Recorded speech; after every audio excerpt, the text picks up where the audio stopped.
Great to see you all. Good morning. Some things changed up this morning, so sorry we don't have a song, but I actually have a video that I want to start off with. Just a couple-minute video, but please enjoy. And from that point on, I would never again focus on growing the church. I would focus on growing people. I would not focus on building the church. I would focus on building people. And so I said, Lord, how do you build people? I don't know how to do that. They didn't teach me that in seminary. How do you really build people to spiritually mature people so that they're fully formed in Christ? Because I knew this was a problem. I grew up in a pastor's home. And I noticed, and in my dad's churches, that people could attend for 20, 30, 40, 50 years and still be spiritually immature. I'm going, how does that happen? How could you go to church for 40 years and hear good Bible teaching and hear the Word of God preached every week? It wasn't like my dad was preaching duds. Preaching the Word of God every week, and they're still cranky and bitter and angry and gossips and jealous and envious and critical of other Christians and self-righteous, and they're not helping the poor, and they're not caring for the sick, and they're not doing all the things Jesus did. They're not loving their enemies. They're hating their enemies. They have no maturity at all. They've been in church for 30, 40, 50 years.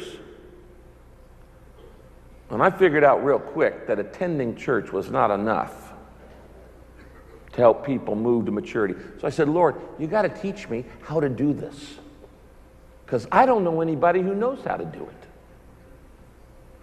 And I began to read through the scriptures over and over and over and over and over, and I began to look at how did Jesus do it. And I began to write those things down. And it became a strategy. It became a philosophy.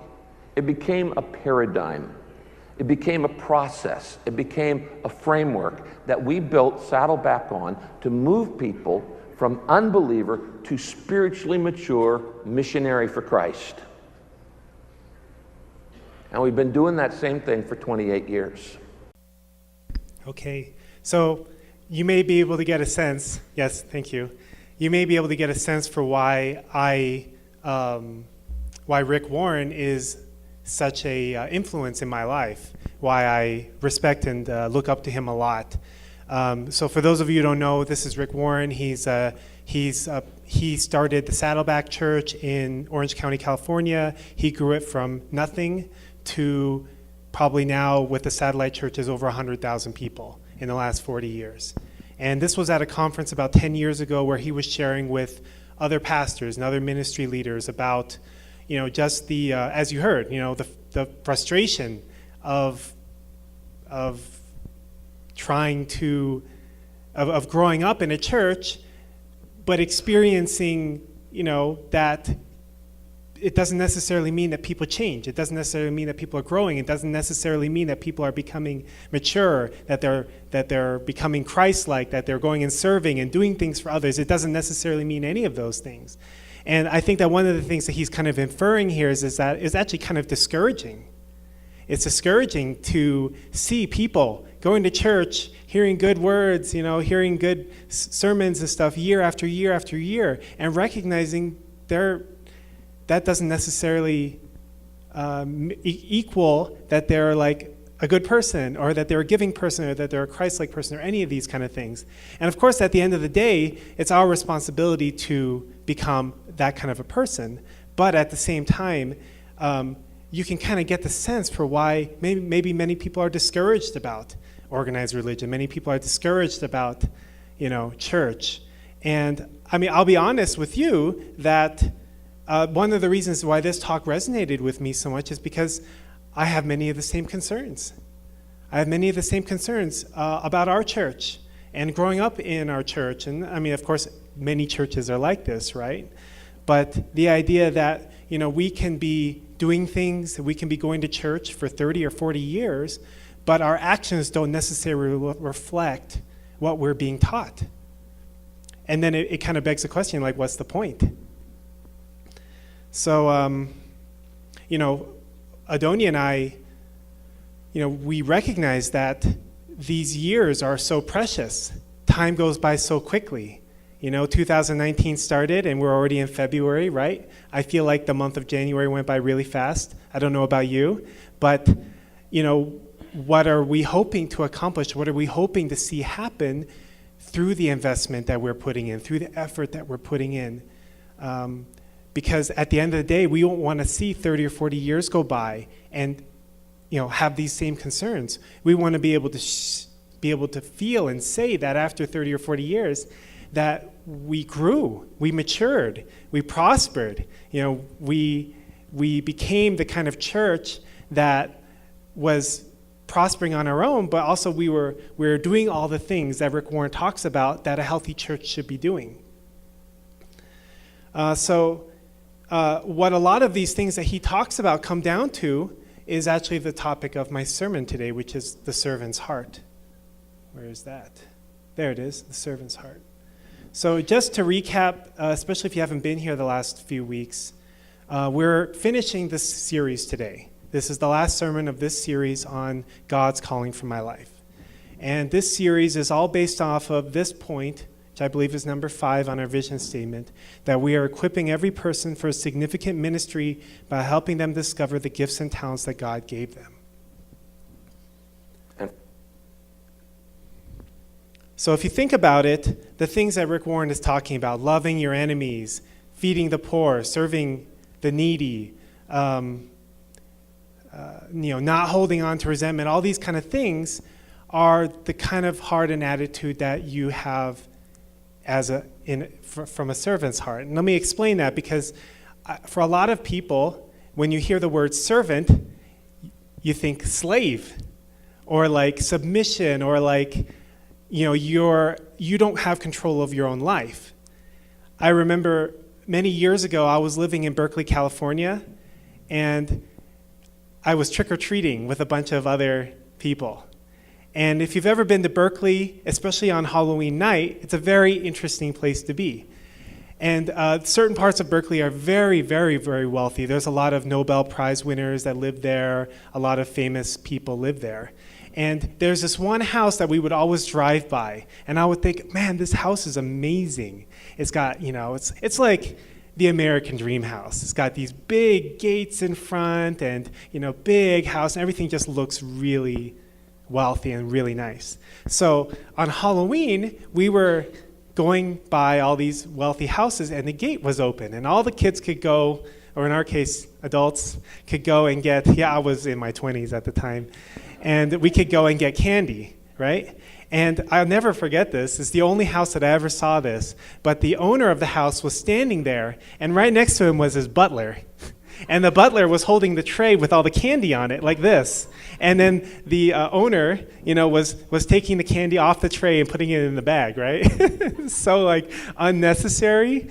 But it was such a, I don't know, I've never ever seen anything like that before, so I'll never forget it. But for a lot of people, when we think about a servant, we think about that, or like Batman's butler or something like that, right? It's not exactly an inspiring thought or an inspiring image or, I want to be like that. So I'm not talking about that kind of servant, okay? I want to start off by reading a verse from the Bible. This is from Jesus' life. This is right before he's getting ready to go to the cross. He's spending time with his disciples, and he's washing their feet. I'm sure most of you have heard of this story. I'm just going to kind of read the last part of it. He said, when he had finished washing their feet, he put on his clothes and returned to his place. Do you understand what I have done for you? He asked them. You call me teacher and Lord, and rightly so, for that is what I am. Now that I, your Lord and teacher, have washed your feet, you should also wash one another's feet. I have set you an example that you should do as I have done for you. Very truly, I tell you, no servant is greater than their master, nor is a messenger greater than the one who sent him. Now that you know these things, you will be blessed if you do them. So Jesus kind of showed us an example, a different example of what a servant is. A servant being somebody who, not necessarily because they're a slave or because they owe money or because they owe anything, that they go and they try to pay back what they owe or something like that. Somebody that does something because he is trying to set an example and trying to express God's love to his disciples. And it's interesting because Jesus was getting ready to die. He was getting ready to be crucified. And as we know, from there he went to the Garden of Gethsemane and he prayed for hours, asking God if there was another way. But this was one of his last acts with the disciples. And he chose to do, one of the things that he did was to wash their feet and to say, please, now that I have done this for you, please go and do this for others.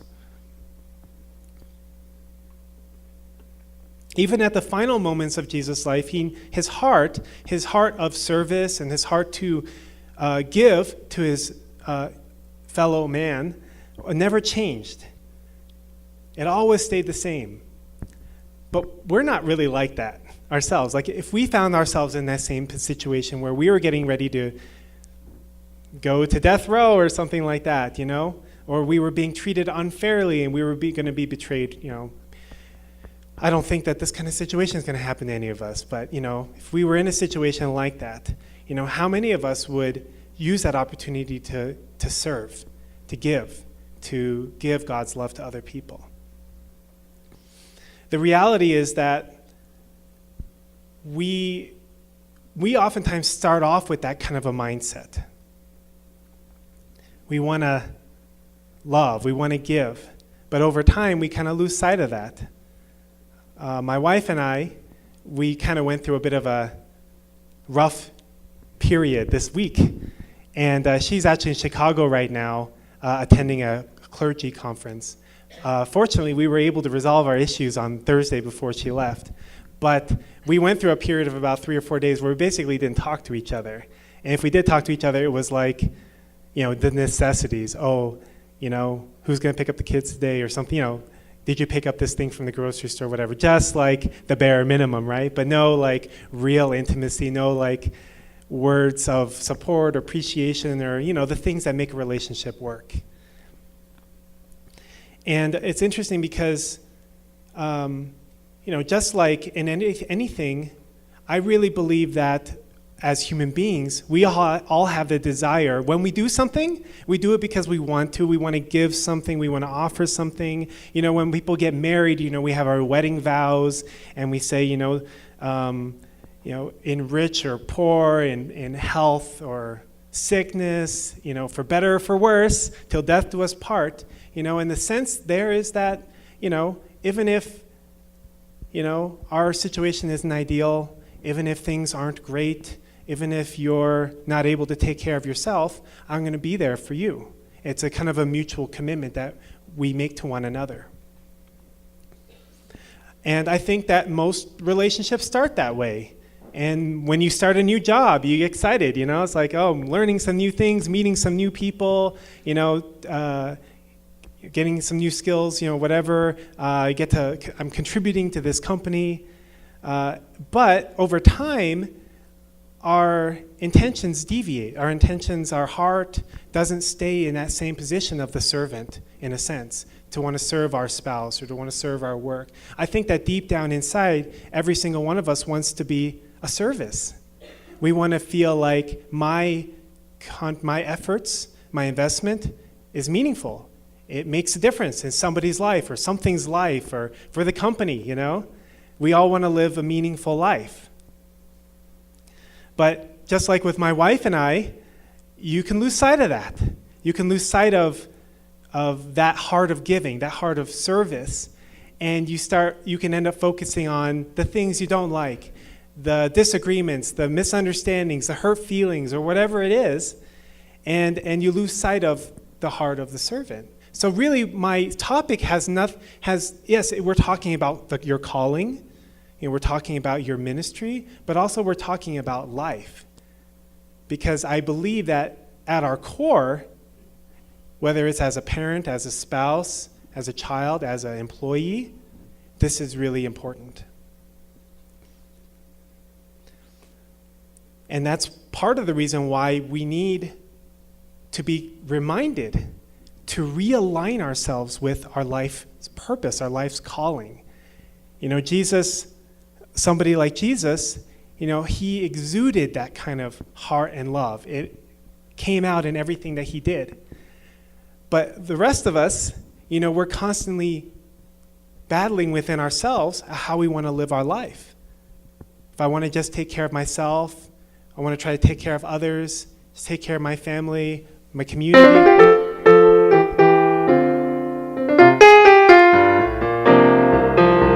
Give us a second. It's just one of those days. Yeah, intermission, right? Okay, thank you. So, at our core, we want to serve others. It's something that makes us feel good. It feeds our soul. We learned in the divine principle that when we serve others, when we give to others, then we get vitality elements, we get nourishment from God, and it's something that helps us to enjoy life, to find meaning in life. And, this is the reason why a lot of companies have mission statements, right? So I pulled up a few. Amazon. Our vision is to be the Earth's most customer-centric company, to build a place where people can come to find and discover anything they might want to buy online. Whole Foods. Our purpose is to nourish people on the planet. We're a purpose-driven company that aims to set the standards of excellence for food retailers. Quality is a state of mind at Whole Foods Market. Yeah, it's kind of funny that some companies own other companies here. Costco's mission is to continually provide our members with quality goods and services at the lowest possible prices. And of course I had to put ours in there, healing the world through building God-centered families. Yeah, that's the best one, right? Thank you. But this is what happens when you work for a company, right? You after the initial excitement wears off, you're kind of like, well, yes, I'm working here and they're paying me, but what difference am I making? What's my purpose of being here at this company? And so that's why a lot of these big companies have come up with these mission statements to help people to feel like, yes, you're contributing to something that's important for the world, whether it's Whole Foods, setting the standard for retailers or for their suppliers or whatever it is. And, I find the same thing. If you've ever done a really monotonous job, I've done a few. I was a janitor for a while. It's a very monotonous job. Just clean the same toilets every day, vacuum the same floor every day. If you've ever worked for, if you've ever met these people who work for a toll booth or like checkout at a grocery store, then sometimes I wonder, how do they keep a smile on their face? It's just over and over and over. I mean, at least with a grocery store, you're there's different food coming down the conveyor belt, but at a toll booth, you're literally just, someone pays you and you hand them the receipt or whatever. You open up the gate or whatever it is, if it's a highway, I don't know. And it's just the same thing over and over and over again. Sometimes I wonder, how do people find any joy in that? But it's really amazing. When we go to visit my family in Missouri, we always drive through a toll booth in Kansas. Kansas has made it so that if you want to drive across their state, you have to pay money, which I don't appreciate, but that was their decision, I guess. But I'm always surprised that many times we're driving through the toll booth at 4 or 5 o'clock in the morning. And almost every time, not every time, but almost every time, the toll booth attendant greets us with a smile and, a thank you. And it always kind of blows my mind because I don't think that I would do that if I was in that job. I would just kind of do the bare minimum. But I think that what happens, and I've never worked at a toll booth, but I think that what happens when you do these kind of monotonous jobs is that you look for a purpose. Okay, well, I'm doing this job. Maybe I can bring a smile to somebody's face. I can greet them on their long drive across country, show them a little bit of love, even if I'm stuck in this, little box in the middle of the highway, something like that. The point is that we're all looking for that purpose, and we're all looking for that meaning. in our life. And attitude is everything. The service itself isn't the point. You can go to a toll booth, or you can go to a grocery store, you can go to a restaurant, and you can be served in the same way that a very positive person would, but maybe they have an attitude. Maybe they're like, oh, just by the way they interact with you, it's like, I just want to go home. I don't want to be here. Why are you here? You're just making my life more difficult, or something like that.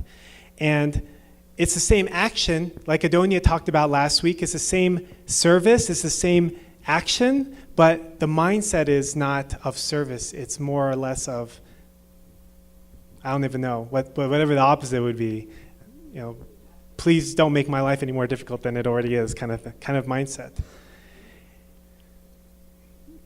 And I was really, last week, talking about attitude.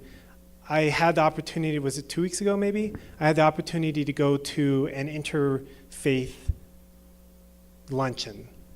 And it was, it didn't end up being terribly interfaith. It was just us and the Mormons.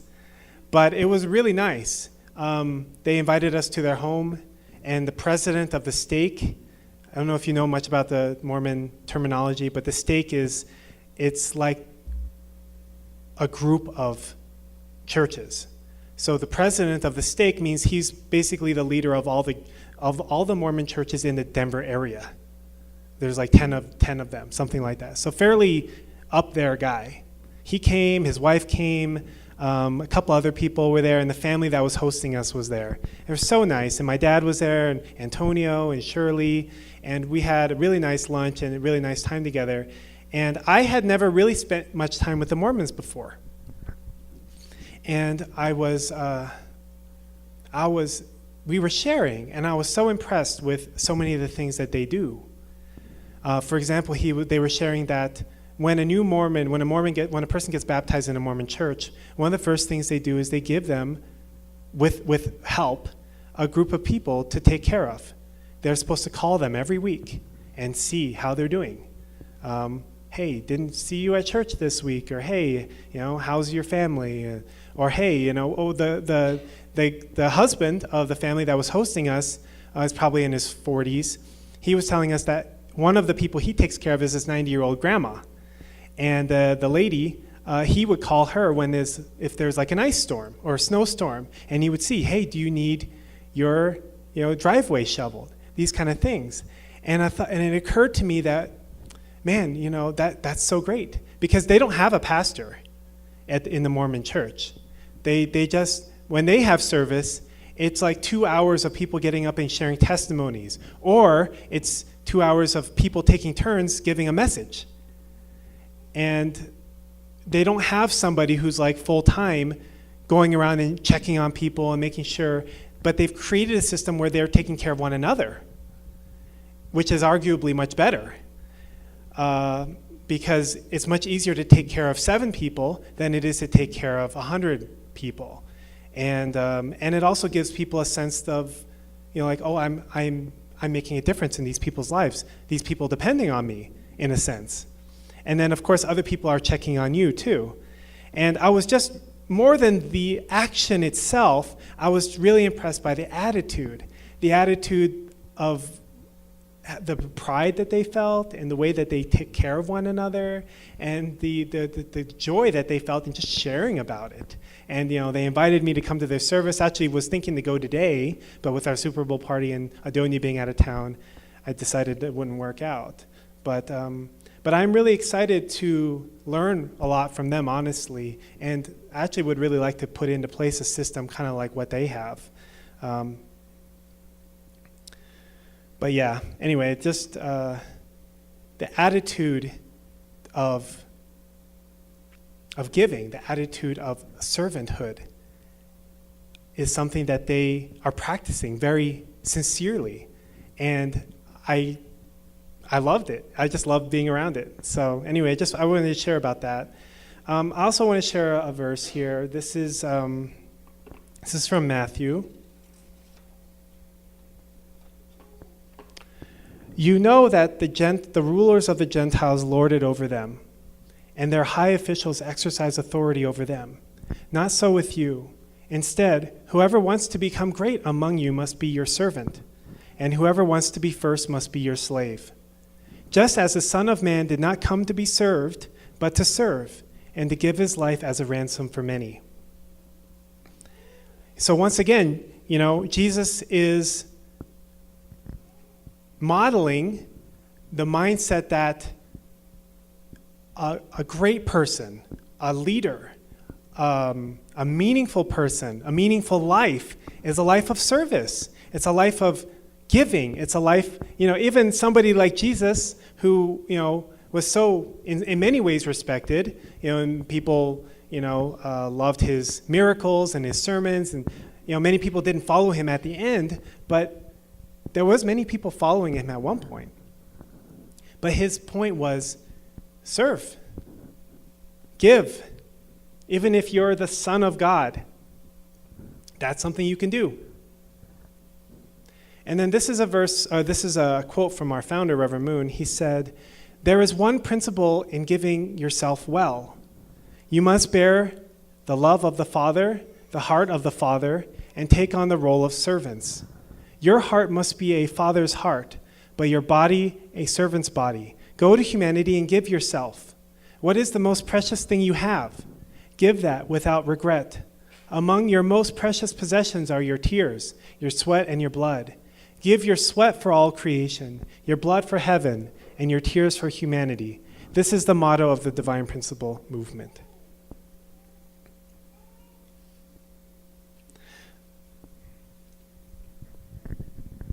So, our sermon series is all about finding God's calling for my life. But part of that is finding the right attitude for my calling. Sometimes we know we have something to offer, but we don't really want to offer it. We don't really want to put ourselves out there. Sometimes we have something to offer, but we don't necessarily do it because we want to. We do it maybe because of guilt, or maybe because of obligation, or maybe because I heard it in a sermon, or something like that.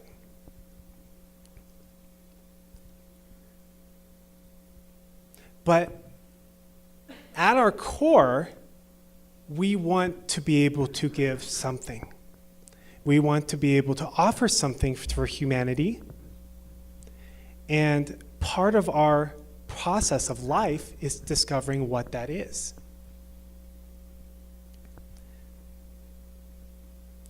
And we have to constantly work to align ourselves with whatever that calling is, or whatever that heart of service is.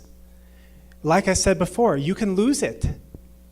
You can lose it. It can be something that you do because you are stuck with it, or because you have to. Can't your marriage become like that? Can't your children become like that? Maybe at the beginning it was like, oh, I'm so excited, for kids, and we're going to raise a great family, and it's going to be really awesome. But then as you go year by year, and you go through the different challenges and the different difficulties of parenting, and you're also dealing with your own stuff in your own life, and things happen. Can't it feel sometimes like a chore? Can't it feel sometimes like an obligation? Can't it feel sometimes like it's hard to find the joy in it? So we need to constantly be making effort to realign ourselves. This world that we live in is not exactly supportive or conducive to a wholesome family life. And there's many people and many institutions that will even discourage people from having families. But family is one of the most precious things that we have.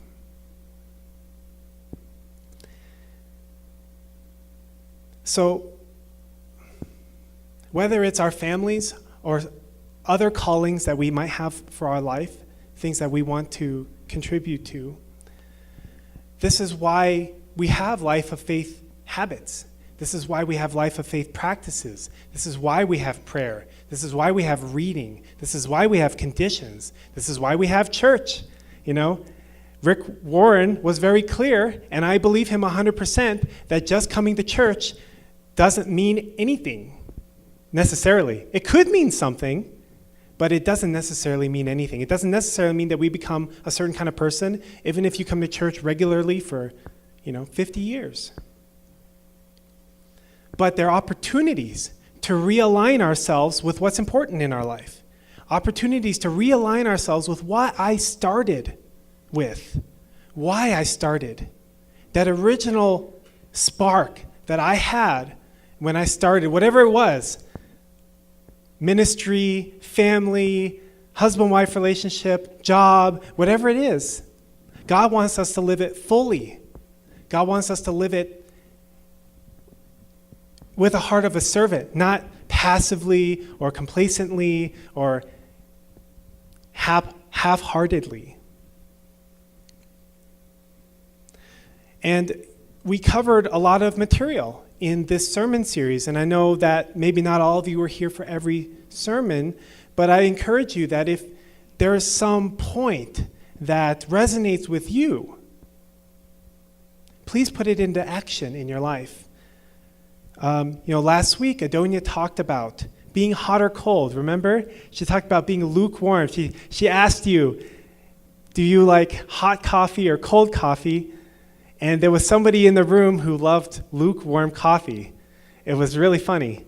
But she talked about, in Revelations, it talks about being lukewarm and how it's better to be hot or cold. It's better to be gung-ho or negative bitter than to be just so-so, doesn't matter, whatever, That was what happened to us, ironically, in my wife and I last week. For those of you who are coming in the middle, we're fine. Just last week we went through a spat. We went through a difficulty. A few days it was hard. But, even after 15 years, almost 15 years, it happens. But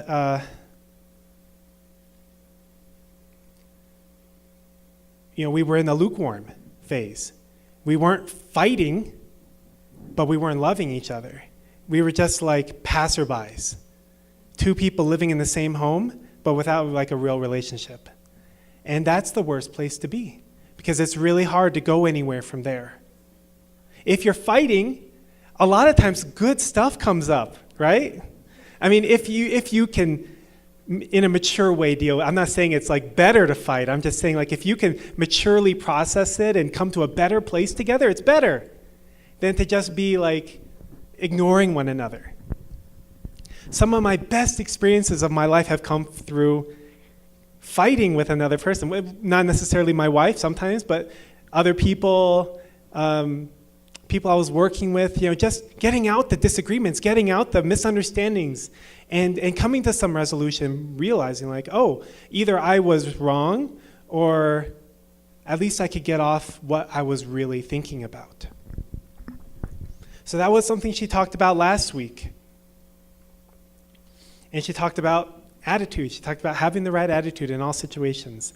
2 weeks ago, I talked about growing into my calling.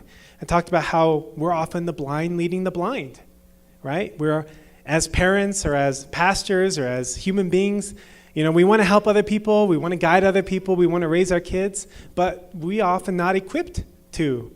We are the blind leading the blind. So I talked about the need to grow into our calling, to not that we shouldn't make a commitment, but that to recognize that there'll probably be a need to grow into it, to mature into it, to be able to handle whatever it is that thing is. And we do that through experience, and we do it through commitment. Experience and commitment with the right attitude.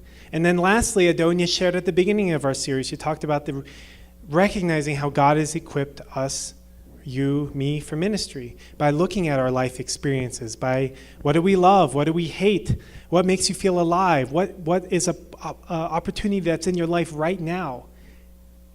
So all these things we went through to talk about equipping ourselves for ministry, which is kind of the same thing as just saying equipping myself for life, to live successfully.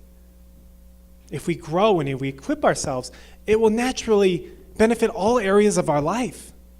Lessons that I've learned as a pastor these last 4 years have benefited me as a parent, have benefited me as a husband, have benefited me, I believe, in future endeavors. You know, maybe someday I'll start my own business. Maybe someday I'll write my own book. I would love to write a book someday. It's been a dream of mine since I was young. And I know that the experiences that I'm having right now are benefiting me in that area. So, we really don't need to shy away from experience. We don't need to shy away from commitment. It's through those things that we can grow to become better people, to become better sons and daughters of God, to be better husbands, wives, fathers, mothers. And also, we can be more of a benefit to other people, just in general. So I'd like to ask that if you have taken anything from this series, this sermon, that you feel like there's a tugging on your heart of an action that you feel like you need to make or change something in your life or try something new, I really encourage you to put it down. Put it in your phone. Write it down on paper. In the near future, we're going to start having commitment cards, because one of the things I recognized recently is that you may be inspired by a message you hear, or a song that you hear on the radio, or a sermon at church, or something like that. Or maybe you just have an epiphany in the shower. But how many times does it just go by the wayside? How many times do these aha moments just become nothing? They don't actually equate to any real substantial change in our life. And this is what Rick Warren's talking about in the video. What's the point of church and religion? If we're just hearing a good message and then we just go home and we're like, hey, that was a good message, and just continue with your life the way it was. So one of the things that I realized is that when you write it down, when you say, I'm going to do this, and this such and such person is going to hold me accountable, then it's a completely different animal. It's a completely different experience. It's not just you're listening to a message by somebody, and it was good, and I'll file that away. It's like I am committing to something. I am committing to some meaningful change, some meaningful positive thing in my life that I've already been wanting to commit to, but just not in the moment decided to do it. I've had many experiences sitting in the pews like you are, and someone's speaking, and I just realize I need to make a change. And it's not always easy to just do it. So anyway, I apologize I don't have the cards now, but there's something that I realize, there's a lot of wasted effort going into these sermons, hours and hours and hours of effort every week, if we're not actually making changes in our life and growing as people. So, but life is a process. We're learning, we're all growing at the same time. But I do really want to encourage you that if there's anything that you felt from this series, please, you all have phones, you all have smartphones. Just, you can do that on your own. So to finish up, we don't have to be in a ministry. We don't have to be a leader to have a servant's heart. It's something that we can do in all aspects of our life. We need to reconnect with that part of us that just wants to give. That we're not worried about what we're getting back in return. We're not worried about giving too much or overcommitting ourselves. I'm not saying not to be impractical. I'm just saying deep down, each and every one of us just wants to give. We just want to be a benefit to others. We want to be a benefit to society. So let's find a way to do it. Each and every one of us, let's just find a way to do that. Please join me in prayer.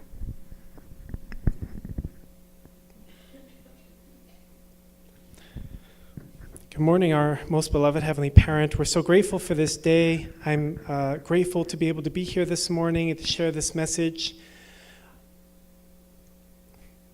As a community, we desperately want to know that our lives have meaning.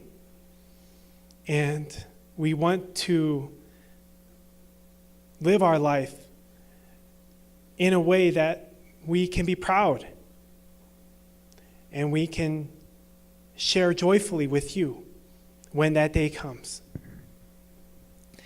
And we go through so many difficulties in life, Heavenly Parent. We know that whatever challenges that we face, that you are there with us, that you're experiencing them with us.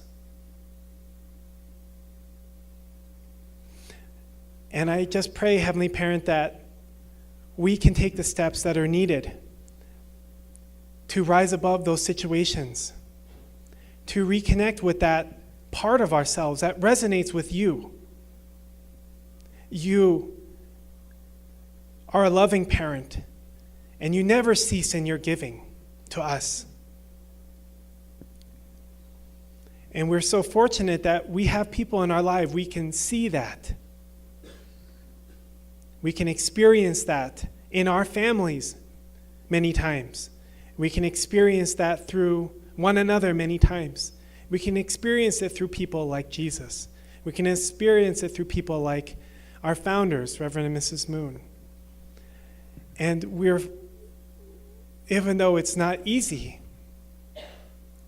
I pray, Heavenly Parent, that each and every one of us here this morning, whoever couldn't be here, that you can be a part of our life, that you can guide us in the direction where we can find fulfillment, we can find joy, and more importantly, that we can find growth, we can find maturity, we can find true joy in the knowledge that our lives have meaning. Our lives are affecting other people are benefiting from our lives. And that we are making a difference for you. We are returning beauty. We are returning joy to you, our Heavenly Parent. I pray that through the sermon series that we just had, that we could gain some insights into our lives, what we would like to do with our lives, whether we're in our young, in our teens, in our 20s, or in our 50s or our 60s or our 70s, that we still have today, and we still have tomorrow, and we have opportunities to do whatever it is that you have put a calling on our heart to do.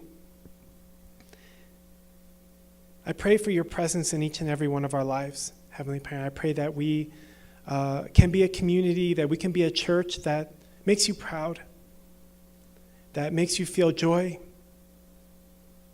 that makes you feel like all the heartache and investment of the years has been worth it. We thank you for all your love, all your blessings. We also thank you for the challenges and difficulties that come to us in our life. I really pray that we can use those as a stepping stone, as an opportunity to grow and to become better people, Heavenly Parent, to become people that really reflect your character and your heart. And I offer this prayer in all of our names as blessed Central families. Amen and Aju. Thank you so much, everyone.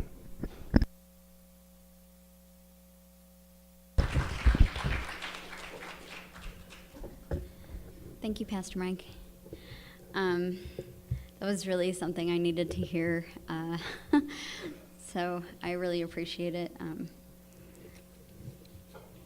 I know our good intentions when we want to serve others, we have all these good intentions, but it's also taking the action and then having the right heart and attitude.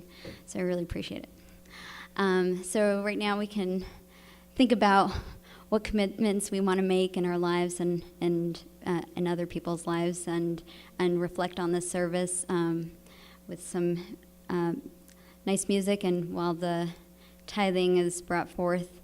And if you haven't given your tithing or offering, you can do so now.